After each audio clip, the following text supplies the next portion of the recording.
Hey everybody, it's the puppet episode.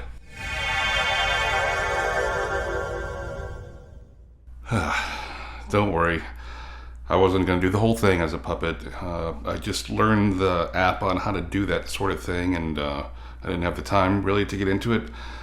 Plus the teeth were really creepy. Anyway, let's go on. So here we are with Season 4, Episode 5, Level 5 Transporter Accident, and as you know, it's the puppet episode. Now, I'll be up front here, and I can't believe I'm actually saying this, but I was actually looking forward to this episode. I know they've all been stinkers after the first show of the season, but this notion the crew had become puppets had me intrigued. I couldn't wait to see how they explain it. But maybe I'll let Uhura and Una explain it. This is bad. I know 600 different words for bad. This is worse than all of them. Yes, thank you, ladies. This one starts off with Spock assisting Scotty, who is trying to break the record for the longest distance transport. Spock states that Scotty's tinkering can probably transport somebody 27,000 kilometers. Scotty says he's shooting for 30. But geosynchronous orbit around Earth is 35,786 kilometers. So ships can't even beam people to and from Earth? Come on, writers. A simple Google search would have avoided this error. I would say do better, but you're already done. Anyway, Scotty is going to use his childhood doll, Little Ricky, as the test subject for the transport. Spock is a bit freaked out by Rick, so he heads off for a scheduled calisthenics appointment with La'an. But it seems that La'an is moving on and breaking up with Spock. Meanwhile, on the bridge, Una tells Pike there are Orion pirates in the area, but he doesn't care because Pelia installed a new captain's chair for him? What? I thought he was acting a bit out of character here. He was really super enthused about this chair and not really paying attention to any sort of imminent danger. Spock takes a shuttle to deploy some relay buoys for this transporter test. I thought, why didn't they just launch the relay buoys as they've done so many times before? It was unnecessary from a plot perspective, unless you need Spock off the ship for some reason. Spock heads back to the ship as Scotty prepares to test the transporter range on Little Ricky. But during the transport, there's a malfunction. Now here's where I use the Pike clip. It doesn't make any sense.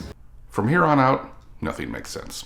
Somehow the transporter is now targeting every individual on the ship, but where are they going?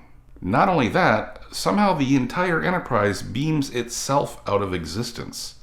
For several seconds, the ship is gone. Spock attempts to hail them to no avail, when suddenly it just beams itself back. Spock lands the shuttle and can't find anyone. He gets to the bridge to discover everyone is now a puppet. They have a meeting in the conference room where Spock surmises that something about the puppet's quantum particulates caused the mysterious transformation. Okay. Now, I usually go into detail about what the writers got wrong and what, if anything, I liked about the episode. But despite having tons of continuity and other issues, none of that matters. Why?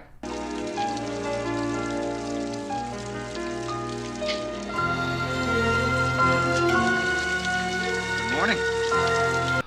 Yep, they pulled a Dallas, and it was all a dream. Apparently, when Scotty triggered the transporter test, it damaged Spock's shuttle and the buoys. He was unconscious for several hours and dreamt the whole puppet thing. So there really is no point to this episode. Nothing matters. Who cares? This season, the producers and writers thought to just throw Trek out the viewport and do silly, stupid shit. But I'm a completist, so I'm in it for the long haul, unfortunately. Come on, guys, can we just please go back to Star Trek? It's right there in the title of the show. You're leaning too far into the second part of the title. This is now like the worst, most far-out, craziest episodes of Farscape. Now, I love Farscape, but it had some wacky shit. And now so does Star Trek. With them screwing the pooch on Starfleet Academy and now this season of Strange New Worlds, I fear that after they release the final seasons of both shows, Star Trek will be dormant again. Who knows for how long.